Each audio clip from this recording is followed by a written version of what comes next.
الحمد لله رب العالمين، نحمده ونستعينه ونستغفره ونعوذ بالله من شرور أنفسنا ومن سيئات أعمالنا.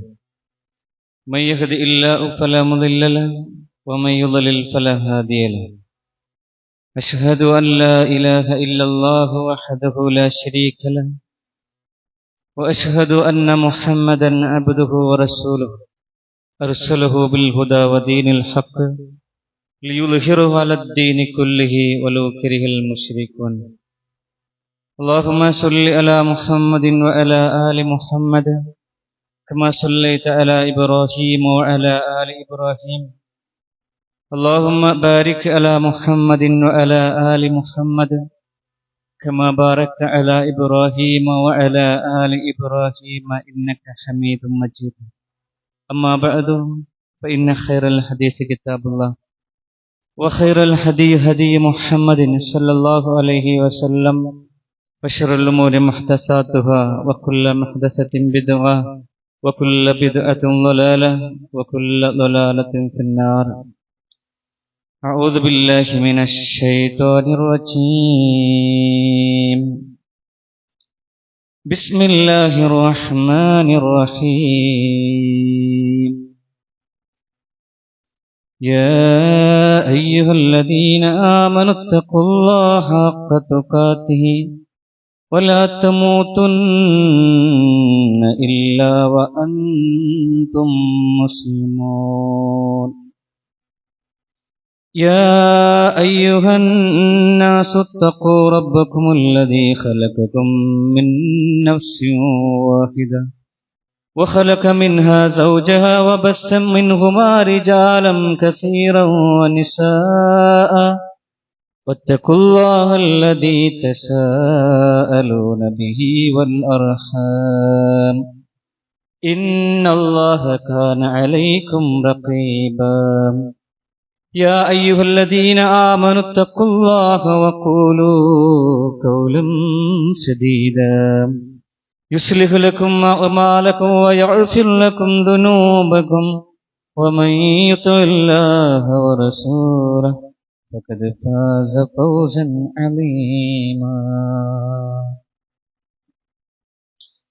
സ്നേഹം നിറഞ്ഞ സത്യവിശ്വാസികളെ, സത്യവിശ്വാസിനികളെ, പരമകാരുണ്യകനും കരുണാനിധിയുമായ അല്ലാഹു സുബ്ഹാനഹു വ തആലയുടെ വിധികളും വിലക്കുകളും ജീവിതത്തിൻ്റെ എല്ലാ മേഖലകളിലും, പ്രത്യേകിച്ചും നമ്മുടെ രഹസ്യമായ നമ്മുടെ ജീവിതത്തിൽ കഴിവിൻ്റെ പരമാവധി കാത്തു സൂക്ഷിച്ച് ജീവിക്കണമേ എന്ന് എന്നോടെന്ന പോലെ തന്നെ നിങ്ങളെ ഓരോരുത്തരെയും ആദ്യമേ ഉണർത്തുന്നു, വസിയ്യത്ത് ചെയ്യുന്നു. സഹോദരന്മാരെ, അല്ലാഹുവിൻ്റെ മാസങ്ങളിൽ പരിശുദ്ധമായ പുണ്യമാക്കപ്പെട്ട റമളാൻ മാസത്തിലാണ് നമ്മൾ ഇപ്പോൾ ഉള്ളത്.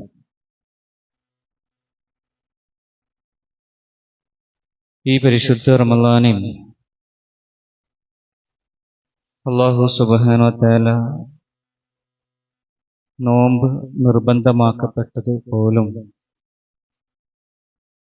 ഈ ഒരു പരിശുദ്ധ റമളാനിൻ്റെ ലൈലത്തുൽ ഖദ്ർ എന്ന രാത്രിയിലാണ് ഈ ലോകത്തിന് വെളിച്ചം വീശുന്ന പരിശുദ്ധ ഗ്രന്ഥം ഖുർആനുൽ കരീം മലക്കുകളിൽ പ്രധാനിയായ ജിബ്രീൽ അലൈഹിസ്സലാമിലൂടെ പ്രവാചകന്മാരുടെ നേതാവായ നമ്മുടെ ഹബീബായ റസൂലുള്ളാഹി സ്വല്ലല്ലാഹു അലൈഹി വസല്ലമ ഇറക്കുന്നത്. ഈ പരിശുദ്ധ ഗ്രന്ഥം 1400 വർഷങ്ങൾക്ക് മുമ്പ് മക്കയിൽ ജീവിച്ച എഴുത്തും വായനയും അറിയാത്ത, തീർത്തും അക്ഷരജ്ഞാനമില്ലാത്ത മുഹമ്മദ് നബി സല്ലല്ലാഹു അലൈഹി വസല്ലമക്ക് ഖുർആനിന്റെ വചനങ്ങൾ ജബലുൻ നൂറിലെ ഹിറാ ഗുഹയിൽ വെച്ച് അതിന് തുടക്കം കുറിച്ചു. അതോടുകൂടി ഇരുളടഞ്ഞ ആ മക്ക പ്രകാശിക്കാൻ തുടങ്ങി. ആ പ്രകാശം മക്കയിൽ മാത്രം ഒതുങ്ങി നിന്നിട്ടില്ല, മറിച്ച് മക്കയുടെ പുറത്തേക്ക്, ഈ ലോകത്തേക്ക് അതിന്റെ പ്രകാശം പരന്നുകൊണ്ടിരുന്നു. അതിന്റെ പ്രകാശം ഇന്നും ലോകത്ത് നിലനിൽക്കുന്നു. എന്നാൽ ഈ പ്രകാശം ഇറങ്ങുന്ന സമയത്ത് തന്നെ ചില ആളുകൾ ഈ ഖുർആനിന്റെ പ്രകാശത്തെ ഊതിക്കെടുത്തുവാൻ പരമാവധി അവർ ശ്രമിച്ചു. റസൂലുള്ളാഹി സ്വല്ലല്ലാഹു അലൈഹി വസല്ലമ തന്റെ ദൗത്യവുമായി മുന്നോട്ടു പോകുമ്പം ആ ദൗത്യത്തെ പരാജയപ്പെടുത്താൻ അങ്ങേയറ്റം പരിശ്രമിച്ച ആളുകളായിരുന്നു അവർ. പ്രവാചകൻ സല്ലല്ലാഹു അലൈഹി വസല്ലമയോട് അന്ന് മക്കയിലെ ശത്രുക്കള് പറഞ്ഞ വാക്ക്, വഖാലു മാ ഹാദാ ഇല്ലാ ഇഫ്കുൻ മുഫ്തറ. സൂറത്തു സബയിലെ 43-ാമത്തെ വചനത്തില് കാണാൻ സാധിക്കും. അവർ പറഞ്ഞ വാക്കെന്താ? ഇത് തീർത്തും കെട്ടിച്ചമച്ച വാക്കുകളാണ്. ഇത് നീ താങ്കൾ കെട്ടിച്ചമച്ചു വെച്ചതാണ്. ഇത് ഒരു ദൈവിക ഗ്രന്ഥമല്ല, ഇത് അള്ളാഹുവിന്റെ വചനങ്ങളല്ല, തീർത്തും കെട്ടിച്ചമച്ചുണ്ടാക്കിയിട്ടുള്ള ഒന്നാണ് ഈ പരിശുദ്ധ ഗ്രന്ഥം ഖുർആൻ എന്നവർ വാദിച്ചു. പക്ഷെ അള്ളാഹു സുബ്ഹാനഹു വതആല അവർക്ക് കൊടുത്ത മറുപടി എന്താണെന്നറിയാം?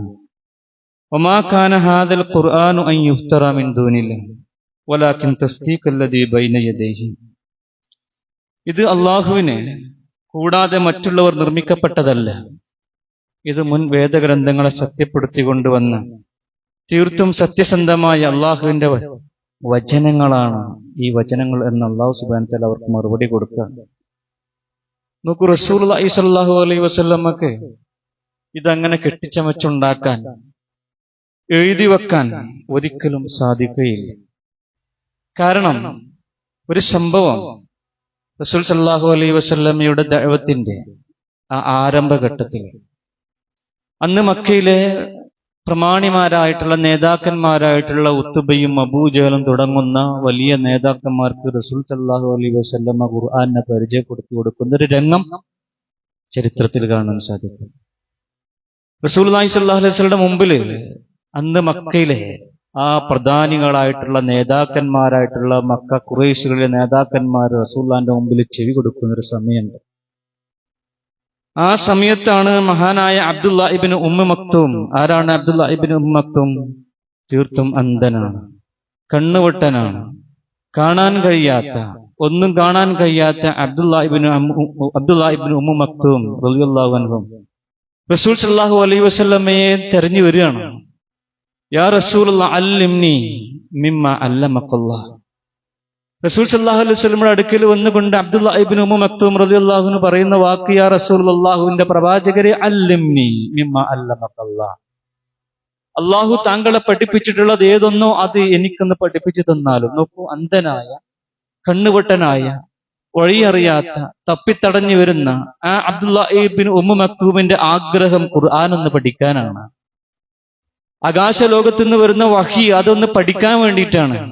തീർത്തും ഇരു കണ്ണുകൾക്കും തീർത്തും സ്വാധീനമുള്ള, ആഫിയത്തുള്ള, പൂർണ്ണ കാഴ്ചയുള്ള, കാലിനും കയ്യിനും പൂർണ്ണ കാഴ്ചയുള്ള നമ്മൾ ഈ ഖുർആനോട് അടുക്കുന്ന മനോഭാവം നമ്മളുടെ എത്രമാത്രം ഉണ്ട് എന്നുള്ളത് നമ്മൾ പരിശോധിച്ചു. റസൂലുള്ളാഹി സ്വല്ലല്ലാഹു അലൈഹി വസല്ലമ ഉത്ബയോടും ഷൈബയോടും അതേപോലെ തന്നെ അബൂജഹലിനോടും സംസാരിച്ചു കൊണ്ടിരിക്കുമ്പോൾ ഈ അബ്ദുല്ലാ ഇബ്നു ഉമ്മു മക്തൂം വന്നത് റസൂൽ സ്വല്ലല്ലാഹു അലൈഹി വസല്ലമക്ക് അത്ര ഇഷ്ടപ്പെട്ടിട്ടില്ല. കാരണം ഈ അബ്ദുല്ലാ ഇബ്നു ഉമ്മു മക്തൂം, കണ്ണുപൊട്ടനായ അന്ധനായ അബ്ദുല്ലാ ഇബ്നു ഉമ്മു മക്തൂം വരുന്ന സമയത്ത് ഞാൻ എങ്ങാനും അബ്ദുല്ലാ ഇബ്നു ഉമ്മു മക്തൂമിന്റെ അടുക്കിലേക്ക് തിരിഞ്ഞ് സംസാരിച്ചാൽ എന്റെ മുമ്പിലുള്ള മക്കയിലെ പ്രധാനികളായിട്ടുള്ള മക്ക ഖുറൈശികളിലെ നേതാക്കന്മാരായിട്ടുള്ള ഈ ഉത്ബയും ഷൈബയും അബൂജഹലും അടങ്ങുന്ന ഈ വലിയ ഈ പ്രമുഖ സംഘം എന്നിൽ നിന്ന് തിരിഞ്ഞു പോകോ എന്ന പേടി, അവരെങ്ങാൻ ഇസ്ലാമിലേക്ക് വന്നാൽ ഒന്നും കൂടി ഇസ്ലാമിന് ബലപ്പെടുമല്ലോ എന്ന ഒരു ആഗ്രഹം കാരണം റസൂൽ സല്ലല്ലാഹു അലൈഹി വസല്ലം ഈ കണ്ണുപൊട്ടനിൽ നിന്ന് തന്റെ മുഖം അല്പം ഒന്ന് മാറ്റി, ഒന്ന് തിരിച്ചു കളഞ്ഞു. പക്ഷേ റസൂൽ സല്ലല്ലാഹു അലൈഹി വസല്ലമയെ വിട്ടില്ല. അല്ലാഹു സുബ്ഹാനഹു വ തആല ശക്തമായ താക്കീത് റസൂൽ സല്ലല്ലാഹു അലൈഹി വസല്ലമ കൊടുത്തു. സൂറത്തു അബസ ഇറങ്ങി. അതിന്റെ ആദ്യത്തിൽ നമുക്ക് കാണാൻ സാധിക്കും, അബസ വതവല്ല അൻജാഉൽ അഅമാ വമാ യുദ്രീക ലഅല്ലഹു യസ്സക്കാ. അല്ലാഹു വിട്ടില്ല റസൂൽ സല്ലല്ലാഹു അലൈഹി വസല്ലമയെ. അബസ, പ്രവാചകരെ മുഖം ചുളിച്ചുവല്ലേ, വതവല്ല, അദ്ദേഹത്തിൽ നിന്ന് താങ്കൾ തിരിഞ്ഞു കളഞ്ഞല്ലേ. ആരിൽ നിന്ന്? ഈ കണ്ണുപൊട്ടനായ അബ്ദുല്ലാഹ് ഇബ്നു ഉമ്മു മക്തൂമിൽ നിന്ന് താങ്കൾ തിരിഞ്ഞു കളഞ്ഞല്ലേ. താങ്കളുടെ മുഖത്ത് ഒരു ചുളിവ് അനുഭവപ്പെട്ടല്ലേ, ഒരു പ്രയാസം അനുഭവപ്പെട്ടല്ലേ. വമാ യുദ്രീക ലഅല്ലഹു യസ്സക്കാ. പ്രവാചകരെ, താങ്കൾക്ക് എന്തറിയാം? എന്നിട്ട് അല്ലാഹു സുബ്ഹാനഹു വ തആല ഇതിൽ സൂചിപ്പിക്കുന്നുണ്ട്. നോക്കൂ, ഇത് റസൂൽ സല്ലല്ലാഹു അലൈഹി വസല്ലമക്ക് ഇറങ്ങിയിട്ടുള്ള ഈ ആയത്ത് റസൂൽ സല്ലല്ലാഹു അലൈഹി വസല്ലമ സമൂഹത്തിന് ഓതി കൊടുക്കുകയാണ്. തന്നെ അല്ലാഹു സുബ്ഹാനഹു വ തആല താക്കീത് ചെയ്തിട്ടുള്ള ഈ താക്കീതിന്റെ വചനങ്ങൾ അല്ലാഹു റസൂൽ സല്ലല്ലാഹു അലൈഹി വസല്ലമ സമൂഹത്തിന് ഓതി കൊടുക്കുക. ഇതാ ഒരു വഹി ഇറങ്ങിയിട്ടുണ്ട്. എന്താണ് ആ വഹിയിലുള്ളത്? കണ്ണുപൊട്ടനായ അബ്ദുല്ലാഹ് ഇബ്നു ഉമ്മു മക്തൂം വന്ന സമയത്ത് ഞാൻ അല്പം മാറിപ്പോയി, ഞാൻ അദ്ദേഹത്തിൽ നിന്ന് എന്റെ മുഖം തിരിച്ചു കളഞ്ഞു. അതിനെ വിലക്കിക്കൊണ്ട്, അതിനെ താക്കീത് ചെയ്തുകൊണ്ട് ഇതാ റബ്ബിന്റെ ആയത്ത് ഇറങ്ങിയിട്ടുണ്ട് കേട്ടോ. ഇതാ റസൂൽ സല്ലല്ലാഹു അലൈഹി വസല്ലമ സഹാബത്തിന് കാണിച്ചു കൊടുക്കുന്നത്. ഇതുകൊണ്ടൊക്കെ തന്നെയാണ് ഈ ആയത്ത്, ഈ പരിശുദ്ധ ഗ്രന്ഥം ഇത് റസൂൽ സല്ലല്ലാഹു അലൈഹി വസല്ലമക്ക് ഇഷ്ടപ്രകാരം റസൂൽ സല്ലല്ലാഹു അലൈഹി വസല്ലമ എഴുതിയുണ്ടാക്കിയതല്ല എന്ന് പറയാനുള്ള കാരണം. മാത്രമല്ല, സൂറത്തുൽ അൽ ഹാക്കയിലെ 44 മുതൽ 46 വരെയുള്ള ആയത്തുകൾ അതിശക്തമാണ്, അതികഠിനമാണ്. ആ ആയത്തിന്റെ വരികൾ, ആയത്തിന്റെ ആശയങ്ങൾ അല്ലാഹു സുബ്ഹാനഹു വ തആല പറയുന്നുണ്ട്, വലൗ തഖവ്വല അലൈനാ ബഅദൽ അഖാബിൽ ലഅഖദ്നാ മിൻഹു ബിൽ യമീൻ. അല്ലാഹു സുബ്ഹാനഹു വ തആല പറയാണ്, എന്റെ പേരിൽ ഈ ആ പ്രവാചകൻ എന്തെങ്കിലും അദ്ദേഹത്തിന് ഇഷ്ടമുള്ള വാക്കുകളെങ്ങാനും അല്പമെങ്കിലും അതിൽ എഴുതി ചേർത്തിട്ടുണ്ടെങ്കിൽ, എന്റെ പേരിൽ ഈ പ്രവാചകൻ അല്പമെങ്കിലും വാക്കുകൾ ഇതിൽ എഴുതി ചേർക്കപ്പെട്ടിട്ടുണ്ടെങ്കിൽ ലഅഖദ്നാ മിൻഹു ബിൽ യമീൻ, എന്റെ വലം കൈകൊണ്ട് ഞാൻ ആ പ്രവാചകനെ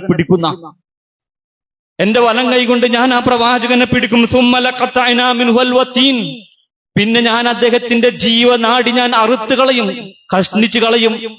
അദ്ദേഹത്തിന്റെ കണ്ടനാടിണ്ടല്ലോ, ഈ ജീവനാട്, ഈ കഴുത്തിലുള്ള ഈ വലിയ ഈ നരമ്പുണ്ടല്ലോ, ഏറ്റവും കൂടുതൽ ബ്ലഡ് പാസ് ചെയ്യുന്ന ഈ നരമ്പ്, അതൊരൊറ്റ അറുത്ത് കളയുന്നു.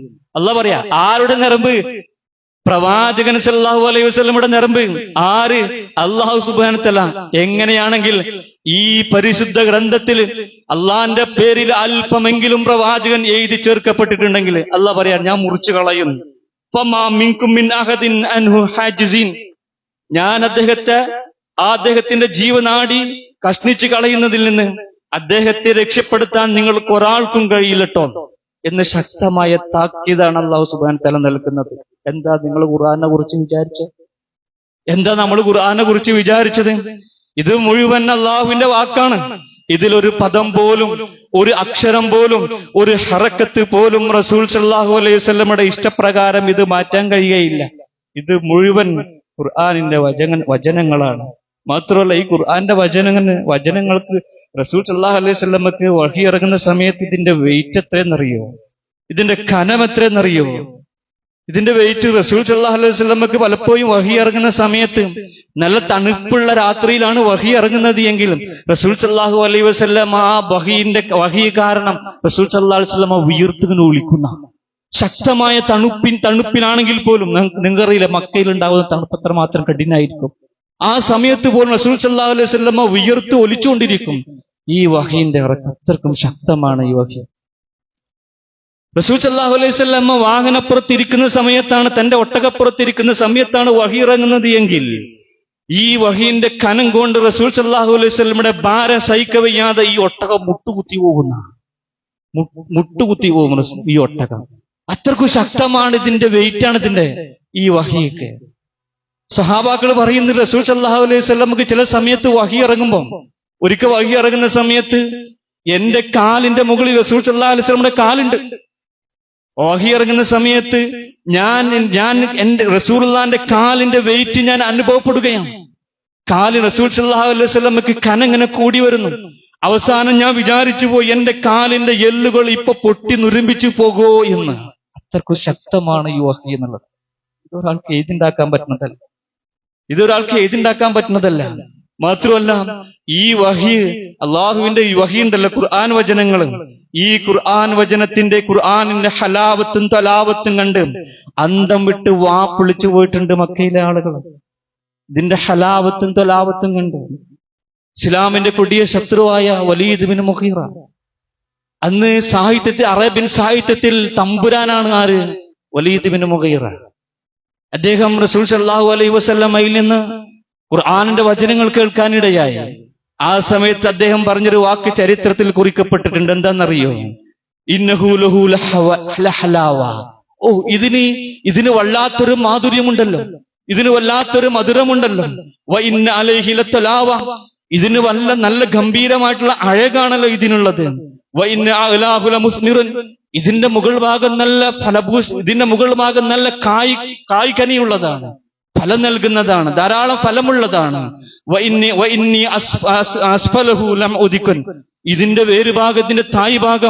ഇതിന്റെ തായ് ഭാഗം അതിസമൃദ്ധമാണ്, വേര് ഊന്നിയതാണ്. ഇത് ഉയർന്നു തന്നെ നിൽക്കുക തന്നെ ചെയ്യും. ഇതിന്റെ മുകളിൽ വേറൊന്നും ഉയർന്നു നിൽക്കുകയില്ല. ഇതൊരു മനുഷ്യന്റെ വാക്കല്ല. ഇതാരാ പറഞ്ഞെന്നറിയോ? ഇതാരാ പറഞ്ഞത്? ഇസ്ലാമിന്റെ കൊടിയ ശത്രുവായ വലീദ് ബിൻ മുഗീറ പറഞ്ഞ വാക്കാ. അവർ അന്തം വിട്ടുപോയി. ഖുർആന്റെ അത്രക്കും മാധുര്യമുണ്ട്, അതിനത്രക്കും അഴകുണ്ട്. മാത്രമല്ല ഖുർആനിന്റെ ആശയഭംഗിയിൽ സ്ഥലകാലം മറന്ന് സുജൂദ് ചെയ്തൊരു സമൂഹം ഉണ്ടായിരുന്നു അവിടെ. ഈ ഖുർആൻ ഓതിക്കേട്ടപ്പോ സുജൂദ് ചെയ്തു പോയി. ആര്? ഈ ഖുർആനിനെ എതിർക്കുന്ന ആളുകൾ പോലും സുജൂദ് ചെയ്തു പോയി. ഒരിക്കൽ റസൂൽ സല്ലല്ലാഹു അലൈഹി വസല്ലമ കഅബയുടെ അരികിൽ വെച്ച് സൂറത്ത് നജ്മ് പാരായണം ചെയ്യാണ്. ഈ സൂറത്ത് നജ്മ് അവരിങ്ങനെ കേൾക്കുകയാണ്. വിശ്വാസികളുണ്ട്, അവിശ്വാസികളുണ്ട്, എല്ലാവരും കേൾക്കുകയാണ് റസൂൽ സല്ലല്ലാഹു അലൈഹി വസല്ലമയിൽ നിന്ന്. ഇതിങ്ങനെ ഓതിയ സമയത്ത് അവസാന സുജൂദിന്റെ ആയത്തെത്തിയപ്പോൾ ഖുർആൻ വരിയിൽ കാണാം, ഫസ്ജുദൂ ലില്ലാഹി വഅബ്ദൂ. അവസാനത്തെ ആയത്താണ് സൂറത്ത് നജ്മിലെ. നിങ്ങൾ അല്ലാഹുവിന് സുജൂദ് ചെയ്യുക, അല്ലാഹുവിനോട് ആരാധനകൾ അർപ്പിക്കുക എന്ന് പറഞ്ഞ സമയത്ത് ഇതാ എല്ലാവരും സുജൂദിലേക്ക് ഒരൊറ്റപ്പോക്കാട് പോയി. ആ കൂട്ടത്തിൽ വിശ്വാസികളുണ്ട്, അവിശ്വാസികളുണ്ട്. അവർ മറന്നുപോയി ഞങ്ങൾ ആരാണ്, ഞങ്ങൾ ഇതിനെ എതിർക്കുന്നവരാണ് എന്ന് പോലും അവർക്ക് ബോധ്യമില്ലാത്ത രീതിയിൽ ഈ ഖുർആന്റെ ആയത്തിന്റെ ഭംഗിയിൽ, റസൂൽ സല്ലല്ലാഹു അലൈഹി വസല്ലമയുടെ പാരായണ ശുദ്ധിയിലും ഭംഗിയിലും, ഈ ഖുർആനിന്റെ ആയത്തിന്റെ മാധുര്യത്തിലും ഈ ഖുർആനിന്റെ സ്വാധീനത്തിലും മയങ്ങിക്കൊണ്ട് അവരെല്ലാവരും സുജൂദ് പോയി. എല്ലാവരും സുജൂദ് പോയി. സുജൂദ് ചെയ്താരെയാണ് അവർക്ക് മനസ്സിലായത് ഞങ്ങൾ എന്ത് പണിയാ ചെയ്തത് എന്നുള്ളത്. ഞങ്ങളിപ്പോ എന്തേ ചെയ്തത്? മുഹമ്മദിനെ ഞങ്ങൾ എതിർക്കുന്നു. ഈ ഖുർആന്റെ വചനങ്ങൾ മുഹമ്മദ് എഴുതി ഉണ്ടാക്കിയതാണ്, കെട്ടിച്ചമച്ചുണ്ടാക്കിയതാണ് ഞങ്ങൾ പറയുന്നു. പക്ഷെ ഞങ്ങൾ എന്ത് ചെയ്തു? സുജൂദ് ചെയ്തു പോയി. അത്രക്കും ഭംഗിയാണ് ഈ ആയത്തിനുള്ളത്. പക്ഷെ നമുക്ക് എന്ത് തോന്നി? എത്ര കേട്ടിട്ടുണ്ട് നമ്മൾ ഈ ഖുർആൻ വചനങ്ങൾ, എത്ര ഓതിയിട്ടുണ്ട് നമ്മൾ ഈ ഖുർആൻ വചനങ്ങൾ. എന്ത് ആശയമാണ് നമുക്കിതിൽ നിന്ന് നമുക്ക് ലഭിച്ചത്? നമ്മൾക്ക് ഓരോ ഖത്തം ചെയ്യാൻ മാത്രമായിട്ട് ഒന്ന് ഖുർആൻ മുഴുവൻ ഓതി അത് പൂർത്തിയാക്കാം എന്ന രൂപത്തിലേക്ക് മാത്രം ആയ ഒരു സമൂഹമായിട്ട് നമ്മൾ മാറുകയാണ്. നോക്കൂ, ഖുർആൻ ഓതിയ കൂലിണ്ട്, പുണ്യുണ്ട്. പക്ഷെ അതിന് മാത്രമുള്ളതാണോ ഖുർആൻ? അല്ല. ആ ഖുർആൻ ഈ പ്രപഞ്ചത്തെ മുഴുവൻ സൃഷ്ടിച്ച, അതിനെ നിയന്ത്രിക്കുന്ന അല്ലാഹു സുബ്ഹാനഹു വതആല, റഹ്മാനായ റഹീമായ അല്ലാഹു സുബ്ഹാനഹു വതആല എന്നോട് കുറെ കാര്യങ്ങൾ പറയുന്നുണ്ട് ഈ പരിശുദ്ധ ഗ്രന്ഥത്തിൽ, ഖുർആനിൽ. എന്നോടാണ് റബ്ബ് സംസാരിക്കുന്നത് എന്ന് തോന്നിക്കൊണ്ട്, എന്ന് മനസ്സിലാക്കിക്കൊണ്ട് ആ ആയത്തിനെ പഠിക്കാൻ, ഖുർആനെ പഠിക്കാൻ നമ്മൾ എത്രമാത്രം തുനിഞ്ഞിട്ടുണ്ട്. നമ്മുടെ അവസ്ഥ വളരെ കഷ്ടമല്ല. ഈ ഖുർആൻ എന്ന് പറഞ്ഞ പരിശുദ്ധ ഗ്രന്ഥം എന്ന് പറഞ്ഞാൽ ഒരു സമൂഹത്തെ മാറ്റിമറിച്ച ഗ്രന്ഥമാണ്. തീർത്തും അജ്ഞതയിലും ജീർണതയിലും തോന്നിവാസത്തിലും അക്രമങ്ങളിലും അധർമ്മങ്ങളിലും ജീവിച്ചിരുന്ന ഒരു സമൂഹത്തെ മാറ്റിമറിച്ച ധാർമ്മിക മൂല്യത്തിലേക്ക് നയിച്ചിട്ടുള്ള ഒരു പരിശുദ്ധ ഗ്രന്ഥമാണ് ഈ ഖുർആൻ. നജാശി എന്ന രാജാവിന് മുമ്പിൽ ജഅഫർ ബിൻ അബി ത്വാലിബ് റളിയല്ലാഹു അൻഹു അതിനെക്കുറിച്ച് വിശദീകരിക്കുന്നുണ്ട്. ഈ അവസ്ഥയെ കുറിച്ചിട്ട് ഞങ്ങൾ ആരായിരുന്നു? പരിശുദ്ധ ഗ്രന്ഥം ഞങ്ങളിലേക്ക് വരുന്നതിന് മുമ്പ്, പ്രവാചകൻ സല്ലല്ലാഹു അലൈഹി വസല്ലം ഞങ്ങളിലേക്ക് നുബുവത്തുമായി വരുന്നതിന് മുമ്പ് ഞങ്ങളുടെ അവസ്ഥകള്, ഞങ്ങളുടെ സാഹചര്യങ്ങള്, ഞങ്ങളുടെ സ്വഭാവങ്ങള്, ഞങ്ങളുടെ പെരുമാറ്റങ്ങള്, ഞങ്ങളുടെ ജീവിത രീതികള്, ജീവിത ശൈലികള്, ഞങ്ങളുടെ അക്രമങ്ങള്, ഇതൊക്കെ എപ്രകാരമായിരുന്നുവെന്ന് മഹാനായ ജഅഫർ ബിൻ അബി ത്വാലിബ് റളിയല്ലാഹു അൻഹു നജ്ജാശി, അബിശയിലെ രാജാവായ നജ്ജാശി എന്ന രാജാവിന് മുമ്പിൽ ഇങ്ങനെ പറഞ്ഞു കൊടുക്കുന്നുണ്ട്. അദ്ദേഹം പറയുന്ന വാക്കുകൾ ചരിത്രത്തിൽ ഇടം പിടിച്ചിട്ടുണ്ട്. അദ്ദേഹം പറയാണ്, അയ്യുൽ മലിക് കുന്നാ ഖൗമൻ അഹ്ലുൽ ജാഹിലിയ, അല്ലയോ രാജാവേ, ഞങ്ങൾ ജാഹിലിയ കാലഘട്ടത്തിൽ ജീവിച്ചിരിക്കുന്ന സമയത്ത് നഅബുദുൽ അസ്നാം, ഞങ്ങൾ ബിംബങ്ങളെ ആരാധിച്ചിരുന്നു. വനാകുൽ മൈതത്ത്, ഞങ്ങൾ ശവം തിന്നിരുന്നു. വനാതി അൽ ഫവായിഷ്, ഞങ്ങൾ എല്ലാം മ്ലേച്ഛമായ മോശമായിട്ടുള്ള എല്ലാ സംഗതികളും ഞങ്ങൾ ചെയ്തിരുന്നു. വനഖ്തുൽ അർഹാം, കുടുംബ ബന്ധത്തിന് ഞങ്ങൾ യാതൊരു വില ഞങ്ങൾ കൽപ്പിച്ചിട്ടില്ല. കുടുംബ ബന്ധങ്ങൾ ഞങ്ങൾ മുറിച്ചു കളഞ്ഞിരുന്നു. വനസിഉൽ ജവാരി, ഞങ്ങൾ അയൽവാസികൾക്ക് ഞങ്ങൾ ഉപദ്രവം ചെയ്തിരുന്നു. വയാകുൽ ഖവിയു മിന്നാ ലഈഫ്, ഞങ്ങളിൽ ശക്തിയുള്ള ആള് ദുർബലരായിട്ടുള്ള ആളുകളെ കൊന്നു തിന്നിരുന്നു. ഇങ്ങനെയൊക്കെ ഞങ്ങൾ ജീവിച്ചുകൊണ്ടിരിക്കുന്ന സമയത്താണ് ഞങ്ങളിലേക്ക് പ്രവാചകൻ നിയോഗിതനാവുന്നത്. ആ പ്രവാചകൻ ഞങ്ങളോട് കൽപ്പിച്ചു. എന്ത് കൽപ്പിച്ചു? സിദ്ഖുൽ ഹദീസ്, സത്യം മാത്രമേ നിങ്ങൾ പറയാൻ പാടുള്ളൂ. അദാഉൽ അമാന, നിങ്ങൾ അമാനത്ത് കാത്തു സൂക്ഷിക്കണം. വസിലത്തുർ റഹ്മ, നിങ്ങൾ കുടുംബ ബന്ധം പുലർത്തണം. വഹുസ്നുൽ ജവാർ, നിങ്ങൾ അയൽവാസിയോട് നല്ല രൂപത്തിൽ പെരുമാറണം. നുനഹാന, ഞങ്ങളോട് അദ്ദേഹം വിലക്കിയിട്ടുണ്ട്. അൽ ഫവായിഷ്, മേച്ചമായ മോശമായിട്ട് സംഗതികളൊക്കെ നിങ്ങൾ ഒഴിവാക്കണമെന്ന് പറഞ്ഞു. ഖൗലുൽ സൂർ, മോശമായിട്ടുള്ള വർത്തമാനങ്ങൾ, അനാവശ്യമായിട്ടുള്ള വർത്തമാനങ്ങൾ, കുറ്റം പറയുന്ന വാക്കുകൾ നിങ്ങൾ ഒഴിവാക്കണമെന്ന് പറഞ്ഞു. അക്ലുൽ മാൽ യതീം, യതീമിന്റെ ധനം തിന്നരുത് എന്ന് ഞങ്ങളോട് അദ്ദേഹം പറഞ്ഞു. ഞങ്ങളതൊക്കെ അനുസരിച്ചു. ഞങ്ങൾ അങ്ങനെ ജീവിച്ച് ഈ ഒരു അവസ്ഥയിലേക്ക് എത്തി എന്ന് മഹാനായ ജഅഫർ ബിൻ അബി ത്വാലിബ് റളിയല്ലാഹു അൻഹു നജ്ജാശി എന്ന രാജാവോട് പറയുന്നുണ്ട്. നോക്കൂ, ഖുർആനിന്റെ ആളുകളായപ്പോ മാറാൻ കഴിഞ്ഞു അവർക്ക്. ഖുർആനിന്റെ ആളുകളായപ്പോ അവർക്ക് മാറാൻ കഴിഞ്ഞു. പിന്നെ അവർ ജീവിതത്തിൽ കളവ് പറഞ്ഞിട്ടില്ല. പിന്നെ അവർ അയൽവാസികളോട് ഏറ്റവും നന്നായി പെരുമാറി. അതുകൊണ്ടാണല്ലോ ഒരു മനുഷ്യൻ, ഒരു ജൂതനായ ബഹുദൈവ വിശ്വാസിയായ ഒരാൾ തന്റെ വീട് വിൽക്കുന്ന സമയത്ത് അന്ന് മാർക്കറ്റിൽ വിലയുള്ളതിനേക്കാൾ വില കൂട്ടിപ്പറഞ്ഞു. ആ സമയത്ത് അദ്ദേഹത്തോട് ചോദിച്ചാണ്, താങ്കൾ എന്താണ്, മാർക്കറ്റിൽ ഇല്ലാത്തൊരു വിലയാണല്ലോ താങ്കളുടെ വീടിന് പറയുന്നത് എന്ന് പറഞ്ഞ സമയത്ത് അദ്ദേഹം പറഞ്ഞ വാക്കെന്താണെന്നറിയോ? എന്റെ അയൽവാസി ഒരു മുസൽമാനാണ് എന്നുള്ളതാണ്. എന്റെ അയൽവാസി ഒരു മുസ്ലിമാണ് എന്നാണ് അദ്ദേഹം കൊടുത്ത മറുപടി. കാരണം മുസ്ലിങ്ങൾ അത്രക്കും പവിത്രമായ നല്ല സ്വഭാവത്തിന്റെ ഉടമകളായി അവർ മാറി. രക്തബന്ധങ്ങൾക്ക് അവർ വില കൽപ്പിച്ചു. എന്ത് കാരണം? ഈ പരിശുദ്ധ ഗ്രന്ഥമാണ് അതിന് മാറ്റിയത്. അമാനത്ത് അവർ നിറവേറ്റി. സത്യവിശ്വാസികളെ പരസ്പരം സഹോദരങ്ങളായിട്ട് അവർ കണ്ടു. ഇങ്ങനെ അവർ എന്ത് ചെയ്തു? ജീവിച്ചു. എന്ത് കാരണം? ഈ ഖുർആനാണ് അവരെ മാറ്റിമറിച്ച സഹോദരന്മാരെ. മാത്രമല്ല, അവരുടെ ജീവിതത്തിൽ ജാഹിലിയ കാലഘട്ടത്തിൽ ഏറ്റവും മോശപ്പെട്ട ഒരു കാര്യം ഉണ്ടായിരുന്നു. എന്താണെന്നറിയോ? പെൺമക്കൾ അവർ കുഴിച്ചു മൂടിയിരുന്ന ഒരു കാര്യം ഉണ്ടായിരുന്നു. ജീവനോടെ കുഴിച്ചു മൂടുന്നത്. നമുക്ക് ചിന്തിക്കാൻ കഴിയും, നമുക്ക് ആലോചിക്കാൻ കഴിയും. നമ്മുടെ മക്കളെ, പെൺമക്കളെ ജീവനോടെ കുഴിച്ചു മൂടുന്നൊരു രംഗം ആലോചിച്ചോക്കെ. അതും നമ്മോട് സംസാരിക്കാൻ പാകമായ ഒരു സമയത്ത്, നമ്മോട് കുശലം പറയുന്ന സമയത്ത്, നമ്മോട് തമാശ പറയുന്ന സമയത്ത്, നമ്മോട് കളിച്ചുകൊണ്ടിരിക്കുന്ന സമയത്ത് അങ്ങനെയുള്ള ഒരു പെൺകുട്ടീനെ കുഴിച്ചുമൂടാൻ, ജീവനോടെ കുഴിച്ചുമൂടാൻ എനിക്കോ നിങ്ങൾക്കോ കഴിയോ? ഇല്ല. പക്ഷേ ജാഹിലിയ കാലഘട്ടത്തിൽ ഈ ഖുർആൻ വരുന്നതിന് മുമ്പ്, ഈ ഖുർആൻ അവരെ പരിവർത്തനം ചെയ്യുന്നതിന് മുമ്പ് അവർ ചെയ്തിരുന്ന സംഗതിയാണ്. ഖുർആൻ അതിനെ കുറിച്ച് സൂചിപ്പിക്കുന്നുണ്ട്. ഇങ്ങനെ ജീവനോടെ കുഴിച്ചു മൂടപ്പെട്ട കുട്ടിയെ വിളിച്ചിട്ട് നാളെ പരലോകത്ത് ചോദിക്കും, അല്ലാഹു സുബ്ഹാനഹു വ തആല, മോളെ നീ എന്തിനാ ഇങ്ങനെ കുഴിച്ചു മൂടപ്പെട്ടത്? നീ എന്തിനു വേണ്ടിയിട്ടാ കൊല്ലപ്പെട്ടത് എന്ന് ചോദിക്കുന്ന ഒരു ചോദ്യമുണ്ട്. ഈ ആയത്തിനൊക്കെ വിശദീകരിച്ചുകൊണ്ട് ഒരിക്കൽ റസൂൽ സല്ലല്ലാഹു അലൈഹി വസല്ലം കാലഘട്ടത്തിൽ ഒരു സംഭവമുണ്ട്. എന്താണെന്നറിയോ? ഒരു സ്വഹാബി, മദീനയിൽ ഒരു സ്വഹാബി റസൂൽ സല്ലല്ലാഹു അലൈഹി വസല്ലം തിരുസന്നിധിയിൽ എപ്പോഴും മ്ലാനമായിട്ട്, എപ്പോഴും ദുഃഖത്തിന്റെ മുഖവുമായിട്ട് റസൂലുള്ളാഹിന്റെ അടുക്കൽ ഇങ്ങനെ എപ്പോഴും ഉണ്ടാവുന്ന റസൂൽ സല്ലല്ലാഹു അലൈഹി വസല്ലം ഒരിക്കൽ ചോദിച്ചു, മാ ലക തകൂന മഹ്സൂനൻ, അല്ലയോ താങ്കൾക്ക് എന്താ പറ്റിയത്? താങ്കളെ എപ്പോഴും താങ്കളുടെ മുഖത്തൊരു പ്രയാസം, ഒരു ദുഃഖം താങ്കളുടെ മുഖത്ത് കാണുന്നുണ്ടല്ലോ, താങ്കൾക്ക് എന്ത് പറ്റി? എന്താ താങ്കൾക്ക് പറ്റിയത് എന്ന് ചോദിച്ച സമയത്ത് ഇദ്ദേഹം പറയുന്നുണ്ട്, യാ റസൂലുള്ളാഹ് ഇന്നി അദ്നംതു ദംബൻ ഫിൽ ജാഹിലിയ, പ്രവാചകനെ, ഞാൻ എന്റെ ജാഹിലിയ കാലഘട്ടത്തിൽ ഞാൻ വല്ലാത്തൊരു തെറ്റ് ചെയ്തു, വലിയൊരു പാപം ചെയ്തു. ആ പാപം എന്റെ മനസ്സിൽ ഇങ്ങനെ വിങ്ങിക്കൂടുകയാണ്, എന്റെ മനസ്സിൽ ഇങ്ങനെ പൊന്തി വരികയാണ്. ആ പാപത്തെക്കുറിച്ച് ഓർക്കുമ്പോഴൊക്കെ എനിക്ക് ദുഃഖമാണ് വരുന്നത്, എന്നെ പ്രയാസപ്പെടുത്തുന്നു, എന്നെ കരയിക്കുന്നു. റസൂൽ സല്ലല്ലാഹു അലൈഹി വസല്ലം പറഞ്ഞു, പറ, എന്താണ് താങ്കൾ ചെയ്ത പാപം? എന്ത് തെറ്റാണ് താങ്കളുടെ ജീവിതത്തിൽ ജാഹിലിയ്യ കാലഘട്ടത്തിൽ താങ്കൾ ചെയ്തത് ഇത്രമാത്രം പ്രയാസപ്പെടാൻ? ആ സമയത്ത് അദ്ദേഹം ഇങ്ങനെ വിശദീകരിച്ചു കൊടുക്കുന്നുണ്ട്. അദ്ദേഹം പറയാണ്, എനിക്ക് ഒരു പെൺകുട്ടിയുണ്ടായി.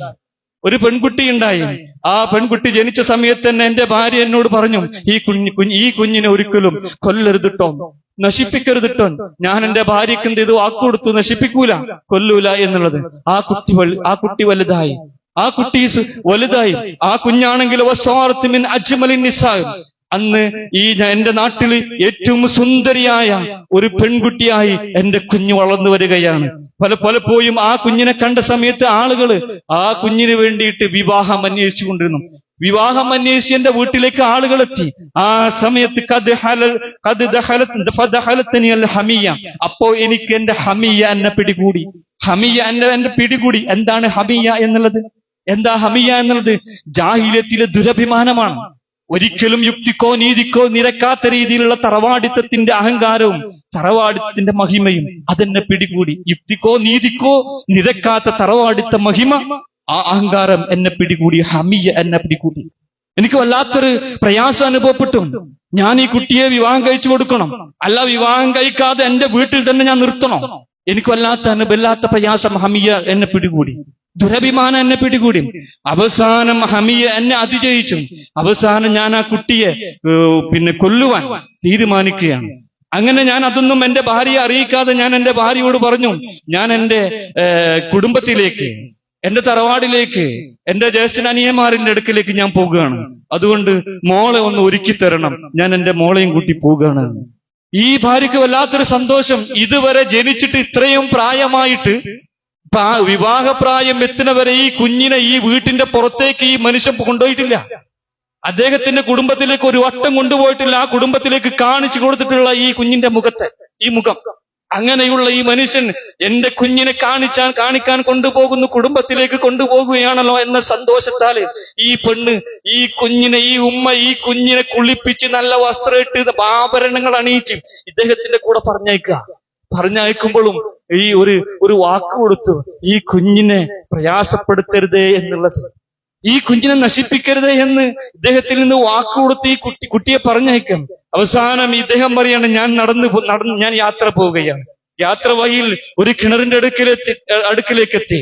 ഞാൻ ഉദ്ദേശിച്ച ആ കിണറിന്റെ അടുക്കിലേക്ക് എത്തി. ആ കിണറിലേക്ക് ഞാൻ ഇങ്ങനെ നോക്കി നിൽക്കാം. അപ്പോ ഈ കുഞ്ഞിന് മനസ്സിലായി, എന്റെ കുഞ്ഞ് എന്നെ മുറുകെ പിടിച്ചുകൊണ്ട് എന്റെ കുഞ്ഞ് പറയാണ്, എന്ത് വാപ്പ, എന്താണ് താങ്കൾ ഉദ്ദേശിക്കുന്നത്? താങ്കൾ എന്നെ കൊല്ലരുതിട്ടോ, താങ്കൾ എന്നെ നശിപ്പിക്കരുതിട്ടോ. എന്റെ കുഞ്ഞ് എന്നെ അണഞ്ഞു പൂട്ടി എന്നെ കുഞ്ഞ് കരയുകയാണ്. ഞാൻ അതിൽ നിന്ന് മാറിപ്പോന്നു. ആ സമയത്ത് പിന്നെ എന്നെ ഹമിയ പിടികൂടുകയാണ്. ഞാൻ കിണറിലേക്ക് നോക്കുന്നു, ഈ കുഞ്ഞിലേക്ക് നോക്കുന്നു. അവസാനം പിന്നെയും ഞാൻ അതിലേക്ക് എടുത്തെറിയാൻ ഒരുങ്ങുന്ന സമയത്ത് ഈ കുഞ്ഞെന്നെ അണഞ്ഞു പിടിച്ചിട്ട് പറഞ്ഞു, ഉമ്മാക്ക് കൊടുത്ത വാക്കുണ്ടല്ലോ, നിങ്ങൾ ഉമ്മാക്ക് കൊടുത്ത വാക്കുണ്ടല്ലോ, പോരുന്ന സമയത്ത് ആ വാക്ക് പാലിക്കണട്ടോ, എന്നെ നശിപ്പിക്കരുതിട്ടോ, എന്നെ കൊല്ലരുതിട്ടോ എന്ന് കുഞ്ഞെന്നെ പറഞ്ഞു. ആ സമയത്ത് ഞാൻ അതിൽ നിന്ന് മാറി. പിന്നെയും എന്നെ ഈ ഹമിയ പിടികൂടി, ജാഹിലിയത്തിന്റെ ദുരഭിമാനം എന്നെ പിടികൂടി. അവസാനം ഈ ദുരഭിമാനം എന്നെ അതിജയിച്ചു. അവസാനം ഈ കുഞ്ഞിനെ മങ്കൂസത്തനായിട്ട് ഞാൻ ഈ കുഞ്ഞിനെ തലക്കീയായിട്ട് എന്റെ മോളെ ഞാൻ ആ കിണറിലേക്ക് വലിച്ചെറിഞ്ഞു. ആ സമയത്തും ഈ കുട്ടി ഉറക്കെ വിളിച്ചു പറയുന്നുണ്ടായിന്, യാ അബത്തി ഖതൽതനീ, എന്റെ ഉപ്പ, താങ്കൾ എന്നെ കൊന്നുവല്ലേ. ആ ശബ്ദം അങ്ങനെ തുടർന്നു പോന്നേയിരുന്നു. അവസാനം ആ ശബ്ദം നിലച്ച സമയത്താണ് ഞാൻ അവിടെ നിന്ന് മടങ്ങിയത്. പ്രവാചകരെ, ഇത് ഓർക്കുന്ന സമയത്ത് ഞാൻ അങ്ങ് കരഞ്ഞു പോവുകയാണ്, ഞാൻ പ്രയാസപ്പെട്ടു പോവുകയാണ്. ഇതിന്റെ പേരിൽ ഞാൻ ശിക്ഷിക്കപ്പെടുമോ? റസൂൽ സല്ലല്ലാഹു അലൈഹി വസല്ലമ ഇദ്ദേഹത്തിന്റെ ഈ അനുഭവം കേട്ടപ്പം, ഇദ്ദേഹത്തിന്റെ കഥ കേട്ടപ്പം റസൂൽ സല്ലല്ലാഹു അലൈഹി വസല്ലമ കരഞ്ഞുപോയി, സ്വഹാബത്ത് കരഞ്ഞുപോയി. റസൂൽ സല്ലല്ലാഹു അലൈഹി വസല്ലമ ഇദ്ദേഹത്തോട് പറഞ്ഞു, ലൗ ഉമിർതു അൻ ഉആഖബ അഹദൻ ബിമാ ഫഅല ഫിൽ ജാഹിലിയത്തി ലഅഖബതുക. ജാഹിലിയ കാലഘട്ടത്തിൽ ഒരു മനുഷ്യൻ ചെയ്ത തെറ്റുകൾക്ക്, പാപങ്ങൾക്കെങ്ങാനും ശിക്ഷ നൽകുമെങ്കിൽ ഞാൻ താങ്കളെ ശിക്ഷിക്കുമായിരുന്നു എന്ന് റസൂൽ സല്ലല്ലാഹു അലൈഹി വസല്ലം ഇദ്ദേഹത്തോട് മറുപടി പറഞ്ഞു. നോക്കൂ, അങ്ങനെയുള്ള ഒരു ജനതയെയാണ് ഈ പരിശുദ്ധ ഖുർആൻ മാറ്റിയെടുത്തത്. ഈ പരിശുദ്ധ ഖുർആന്റെ ആയത്തുകൾ മാറ്റിയെടുത്തത്. പരിശുദ്ധ ഖുർആന്റെ ആയത്തുകൾ കൊണ്ട് ഈ സമൂഹത്തെ ശുദ്ധീകരിക്കാൻ കഴിയുള്ളൂ. എന്നെയും നിങ്ങളെയും ഈ സമൂഹത്തിനെയും ഒക്കെ ഈ പരിശുദ്ധ ഗ്രന്ഥത്തിലെ ആയത്തുകൾ കൊണ്ട്, വചനങ്ങൾ കൊണ്ട് മാത്രമേ ശുദ്ധീകരിക്കാൻ പറ്റുള്ളൂ. നമ്മുടെ മനസ്സിനെ ശുദ്ധീകരിക്കാൻ, നമ്മുടെ മനസ്സിന്റെ ചീത്ത വിചാരങ്ങൾ, ദുഷ്പ്രവൃത്തികൾ, നമ്മുടെ ചീത്ത പ്രവൃത്തികൾ, ഇതൊക്കെ ശുദ്ധീകരിക്കാൻ ഈ പരിശുദ്ധ ഗ്രന്ഥം കൊണ്ട് മാത്രമേ കഴിയുകയുള്ളൂ. അങ്ങനെയുള്ള പരിശുദ്ധമായ ഗ്രന്ഥമാണ് ഇന്ന് നമ്മുടെ കയ്യിലുള്ളത്. ആ പരിശുദ്ധ ഗ്രന്ഥം, ആ പരിശുദ്ധ വചനങ്ങൾ ഇറങ്ങിയിട്ടുള്ള മാസമാണ് ഈ മാസം. അതുകൊണ്ട് ഈ മാസത്തിലെങ്കിലും ഈ പരിശുദ്ധ ഗ്രന്ഥത്തോട് കൂടുതൽ അടുത്ത് അത് ജീവിതത്തിന്റെ ഭാഗമാക്കാവാൻ നമ്മൾ പരമാവധി ശ്രമിക്കുക. അള്ളാഹു നമ്മെ അനുഗ്രഹിക്കട്ടെ. വസ്സലാത്തു വസ്സലാമു അലാ റസൂലിൽ അമീൻ വഅലാ ആലിഹി വസ്സഹബിഹി അജ്മഈൻ. അമ്മാ ബഅദ് ഫത്തഖുല്ലാഹ ഇബാദല്ലാഹ്. അല്ലാഹുവെ സൂക്ഷിച്ച് അവന്റെ വിധിവിലക്കുകൾ പാലിച്ചുകൊണ്ട് ജീവിക്കണമേ എന്ന് ഒരിക്കൽ കൂടി ഉണർത്തുന്നു, വസിയത്ത് ചെയ്യുന്നു. സഹോദരന്മാരെ, നമ്മൾ ഖുർആനിന്റെ ആളുകളാവുക. സോഹൈബുൽ ഖുർആനായിട്ട് നമ്മൾ എന്ത് ചെയ്യുക? മാറുക. ഖുർആനിന്റെ കൂട്ടുകാരനാവുക. നമ്മൾ ഖുർആൻ എന്ന പരിശുദ്ധ ഗ്രന്ഥത്തിന്റെ കൂട്ടുകാരനാകാൻ നമ്മൾ പരമാവധി ശ്രമിക്കുക. ധാരാളം വഴി നമ്മൾ പാരായണം ചെയ്യുക. അപ്പോൾ ഒരു ഹർഫിന് പോലും, ഒരു അക്ഷരത്തിന് പോലും 10 പുണ്യമുണ്ട് എന്ന് റസൂൽ സല്ലല്ലാഹു അലൈഹി വസല്ലം പഠിപ്പിച്ചു. ഒരു അക്ഷരം, ഖുർആനിൽ നിന്ന് ഒരു അക്ഷരം പാരായണം ചെയ്താൽ 10 ഇരട്ടി കൂലിയാണ്. അലിഫ് ലാം മീം എന്നത് ഒരെണ്ണല്ല, 3 അക്ഷരങ്ങളാണ്. 3 അക്ഷരങ്ങൾ നോക്കുമ്പോൾ 30 കൂലിയാണ്. അലിഫ് ലാം മീം എന്ന് പറഞ്ഞാൽ നിയ്യത്തോടു കൂടി ഒരാൾ പാരായണം ചെയ്താൽ അതിലൂടെ കിട്ടുന്നത്. അപ്പൊ അത്രമാത്രം പുണ്യമാണ് പരിശുദ്ധ ഗ്രന്ഥങ്ങൾ. അത് ഓതാൻ മാത്രമുള്ളതല്ല, മറിച്ച് അതിന്റെ ആശയങ്ങൾ നമ്മൾ പഠിക്കുക, അതിന്റെ അർത്ഥങ്ങൾ നമ്മൾ പഠിക്കുക. കഴിയുന്നത്ര അത് ജീവിതത്തിന്റെ ഭാഗമാക്കാവാൻ നമ്മൾ ശ്രമിക്കുക. റസൂലുള്ളാഹി സ്വല്ലല്ലാഹു അലൈഹി വസല്ലം പറഞ്ഞു, കിതാബുല്ലാഹ്, അള്ളാഹുവിന്റെ ഈ ഗ്രന്ഥം ഹബിലുൻ മംദൂദൻ മിനസ് സമാഇ ഇലൽ അർദ്, ഇത് ആകാശലോകത്തിൽ നിന്ന് ഭൂമിയിലേക്ക് നീട്ടപ്പെട്ട ഒരു കയറാണ്. എന്ത്? ഈ പരിശുദ്ധ ഖുർആൻ. മൻ ജഅലഹു അമാമഹു ഖാദഹു ഇലൽ ജന്ന, ആരെങ്കിലും ഈ വിശുദ്ധ ഖുർആനിനെ മുമ്പിൽ നിർത്തിയാൽ, പാരായണം ചെയ്തും അർത്ഥം പഠിച്ചും മനഃപ്പാഠമാക്കിയും കേൾക്കുകയും ഖുർആനിനെ പിന്തുടർന്നാൽ, ഖുർആനിനെ ജീവിതത്തിന്റെ ഭാഗമാക്കിയാൽ, ഖാദഹു ഇലൽ ജന്ന, ഈ ഖുർആൻ നിങ്ങളെ സ്വർഗത്തിലേക്ക് എന്ത് ചെയ്യും? നയിക്കും. എന്നിട്ട് റസൂൽ സല്ലല്ലാഹു അലൈഹി വസല്ലം പറഞ്ഞു, വമൻ ജഅലു ഖൽബഹു, ആരെങ്കിലും ഈ ഖുർആനിനെ ശ്രദ്ധിക്കാതെ, പഠിക്കാതെ, പാരായണം ചെയ്യാതെ, മനഃപ്പാഠമാക്കാതെ, ഇതിന്റെ അർത്ഥം, ആശയങ്ങൾ ഉൾക്കൊള്ളാതെ, അതിനെ ജീവിതത്തിന്റെ ഭാഗമാക്കുന്നതിൽ നിന്നും മാറി നിൽക്കുകയാണെങ്കിൽ, ഖുർആനിനെ അങ്ങനെ പിന്നിലാക്കുകയാണെങ്കിൽ, സാഖഹു ഇലന്നാർ, ഈ ഖുർആൻ അവനെ വഴി നടത്തുക നരകത്തിലേക്ക് ആയിരിക്കും എന്നുള്ളതാണ്. അതുകൊണ്ട് ഈ ഖുർആൻ അത് നമ്മുടെ സ്വർഗത്തിലേക്ക് നയിക്കുന്ന ഒന്നായിട്ട് മാറണം എങ്കിൽ ഈ ഖുർആനിന്റെ ആളുകളാകാൻ, ഖുർആനിനെ കൂടെ പിടിക്കാൻ, ഖുർആനിനെ കൂട്ടുകാരനാക്കാൻ പരമാവധി ശ്രമിക്കുക. അള്ളാഹു നമ്മെ അനുഗ്രഹിക്കട്ടെ.